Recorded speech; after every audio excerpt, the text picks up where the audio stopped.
আসসালামু আলাইকুম, কেমন আছেন সবাই? আশা করছি আল্লাহর রহমতে ভালো আছেন। আলহামদুলিল্লাহ, আমরাও ভালো আছি। আমার আরও একটি ব্লগে সবাইকে জানাই স্বাগত। অনেক ঠান্ডা লেগে গেছে, আর এই ঠান্ডার কারণে শরীরটা ভীষণ পরিমাণে খারাপ। আর আমার তো একটু হলে ঠান্ডা লেগে যায়।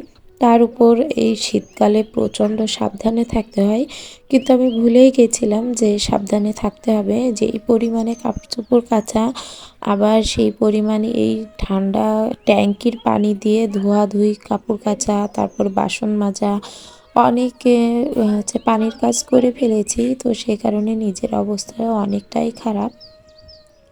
আর এখন যে ভয়েস দিচ্ছি, এটাও অনেক কষ্ট করে ভয়েসটা দিচ্ছি, কেননা ভীষণ কষ্ট হচ্ছে ভয়েস দিতে। এই ঠান্ডার কারণে গতকাল রাত্রে শ্বাসকষ্ট বেড়ে গিয়েছিল, আর সেই শ্বাসকষ্ট এখনও পর্যন্ত সেইভাবে আর কি কমেনি। তবুও এর ভিতরে টুকটাক যে কাজটা করছি, এগুলো তো করতেই হবে। আমি তো ভেবেছিলাম, আমার বাচ্চাকে নিয়ে টেনশনে ছিলাম যে এই ঠান্ডার ভিতরেও হয়তো ওর শরীর খারাপ হবে, কিন্তু ওকে যত্নে রেখে নিজের প্রতি অবহেলাটা করেছি, আর সেটার মাসুলই এখন আমাকে গুনতে হচ্ছে।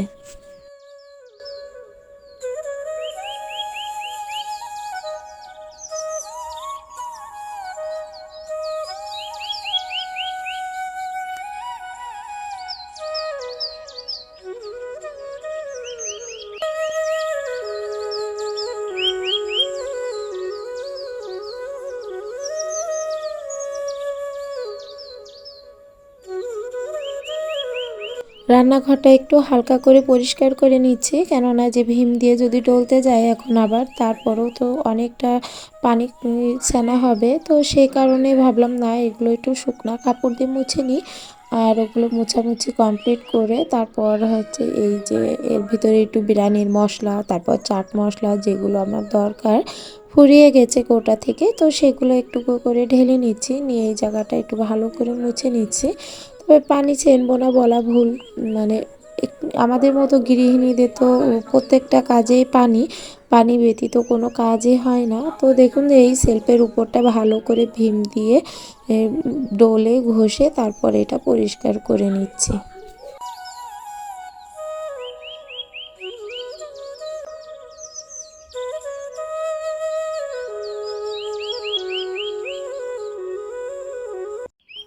জীবন তো চলমান, হোক তার গতি পরিবর্তন, তবুও তার মতো সে তো চলেই যাবে। জীবন কখনো কারোর জন্য বেঁধে থাকে না, হয়তো মাঝে মাঝে কিছুটা সময় থমকে থাকা হয়, এছাড়া আর কোনো কিছুই নয়। জীবনে চলার পথে অনেক মানুষের সাথে আনাগোনা দেখাশোনা পরিচিত হয়ে থাকে। তার ভিতরে কেউ হয়তো আপনার হাতটা ধরে থেকে যাবে, আর কেউ অথবা আপনাকে ছেড়ে চলে যাবে। জীবনে অনেক মান অভিমান থেকে থাকে, তবে সে মান অভিমানগুলো ভুলেই যদি সংসারটাকে মেনে নেওয়া যায়, একটা নীরবতার সত্যতা থেকে যায়, যেটা নীরবতা দিয়ে অনেক সময় কিন্তু অনেক সত্য জয় করা যায়।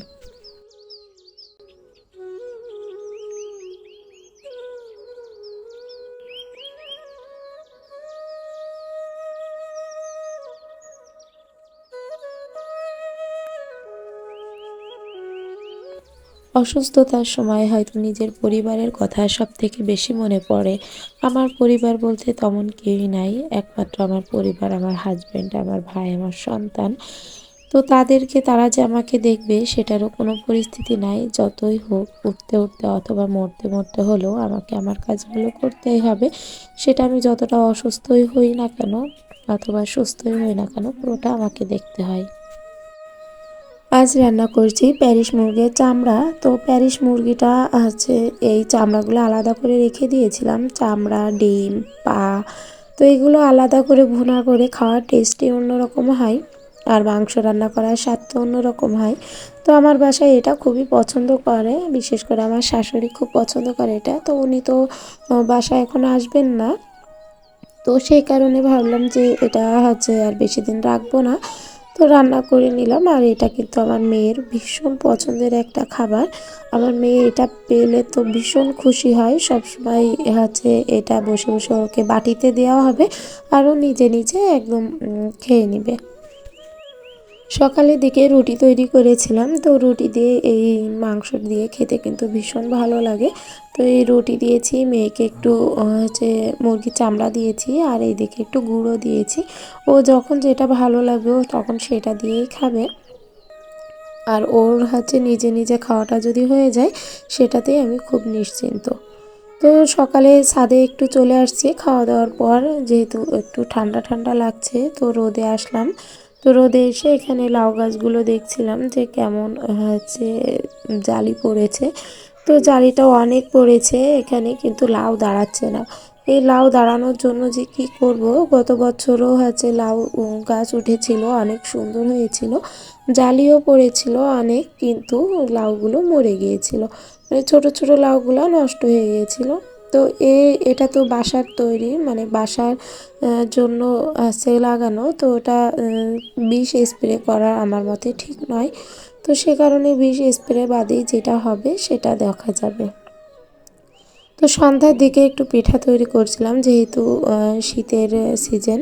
তো শীতের সময় একটু পিঠা যদি তৈরি করে না খাওয়াই আমার বাচ্চাকে, তাহলে ওরা কোথায় আর যাবে। আমার তো যেহেতু অন্য কোথাও তেমনভাবে আর যে আয়োজন করে খাওয়াবে সেটা না।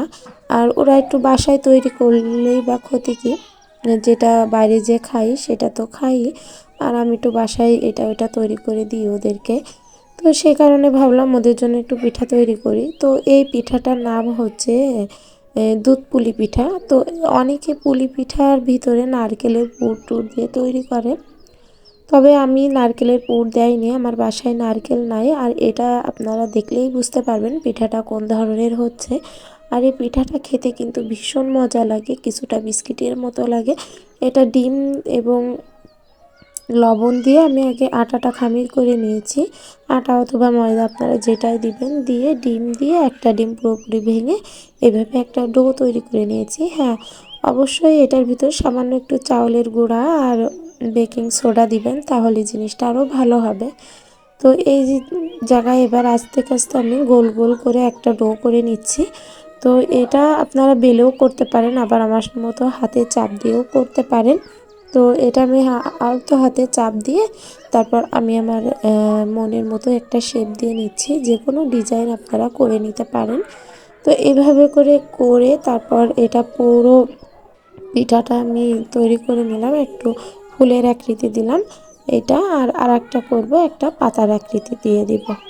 তো আমি একা বসিনি, সাথে প্রথমে দেখিয়ে দিচ্ছি আমার ছেলে এবং আমার ভাই, সবাইকেই দেখিয়ে দিচ্ছি যে কিভাবে তৈরি করতে হয়। কেননা ওরা হচ্ছে যদি দেখে তাহলে সবাই একসাথে হাত দিলে জিনিসটা খুব তাড়াতাড়ি হয়ে যাবে পিঠাটা তৈরি করা।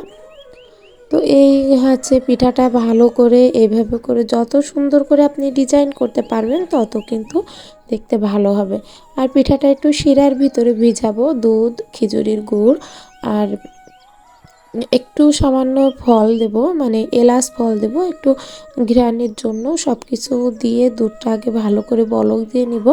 এবার তার আগে এটা কিন্তু এভাবে তৈরি করে আগে ডুবো তেলে ভাজতে হবে, ডুবো তেলে ভেজে তারপর নামাতে হবে। এরপর যে শিরায় দিতে হবে। তো এখানে অনেকে অনেক ধরনের ডিজাইন করছে, বিশেষ করে আমার ছেলেরগুলো খুব সুন্দর হচ্ছে করা। ও হচ্ছে খুব সুন্দর আর্ট করতে পারে, সাথে সাথে খুব সুন্দর দেখছি শেপও দিচ্ছে। আর আমার ভাই তৈরি করছে, ও নিজের মতো নিজে যেটা পাচ্ছে সেটা করে দিচ্ছে। এদিকে মেয়েটাও করছে, যে গোল গোল যেগুলো দেখছেন, যে গোল গোল কিন্তু ভিতরটা একটু মাশরুম টাইপের, ওইগুলো আমার মেয়ে করেছে। তো মাশাল্লাহ সবাই হাত একসাথে লাগিয়েছি এবং সবাই মিলেমিশে কাজ করার আনন্দটাই কিন্তু আলাদা।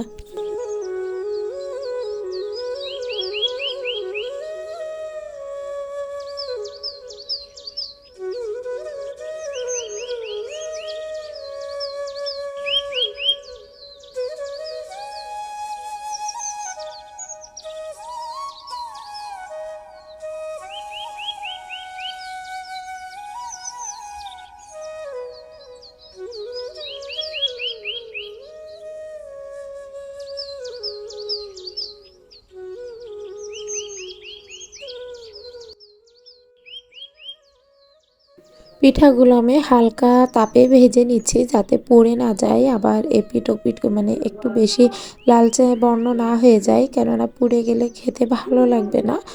আর এর হলে আপনি যদি গরম দুধ আগে থেকে শিরায় রেখে দিতে পারেন, তাহলে এই যে গরম গরম ছেঁকে নিচ্ছি, আপনি উঠায়ে সাথে সাথে গরম গরম দুধের ভিতর দিয়ে দিবেন, তাহলে একটা পিঠে আপনার একটা পিঠা ফুলে ডবল হবে, অনেকটা ফুলবে। একটু ভেজেছি তাতেই বেশ খানিকটা ফুলেছে, আবার পিঠা শিরায় যখন দিব তখন কিন্তু অনেকটাই ফুলে পড়বে। হ্যাঁ, তবে শিরাতে আপনি যদি এটা খেতে চান তাহলে মানে সকালে যদি খান তাহলে সারা রাত ভিজিয়ে রাখলে ভালো। আর যদি আপনি দিনের এমনিতেই যদি খেতে চান তাহলে সময় শর্ট, তবুও আপনি 2 ঘন্টা কি 3 ঘন্টা মতো ভিজিয়ে রাখতে হবে, আপনাকে পিঠেটা ফোলার জন্য সময় দিতে হবে। তো এখানে আমি পিঠাটা নামিয়ে নিয়েছি, এটা কিন্তু আমি রাত্রে করেছিলাম আর এটা সকালকের ভিডিও, সেটা দেখলেই বুঝতে পারছেন। তো পিঠাটা কত সুন্দর হয়েছে দেখুন, আর কতটা নরম হয়েছে। তো পিঠাটা একদম রসগোল্লার মতো লাগে, একদম সফট হয়, মুখের ভিতর দিলেই মিলিয়ে যায়। আর স্বাদে তো ভীষণ পরিমাণে স্বাদ আছে, তো আপনারা বাসায় অবশ্যই ট্রাই করে দেখবেন। আমার আজকের ভিডিওটি এখানেই শেষ করছি, দেখা হবে নতুন কোনো ভিডিওতে। ততদিন সবাই ভালো থাকবেন, সুস্থ থাকবেন, আর অবশ্যই অবশ্যই আমার চ্যানেলটি সাবস্ক্রাইব করবেন এবং টির পাশে দাঁড়াবেন। আল্লাহ হাফেজ।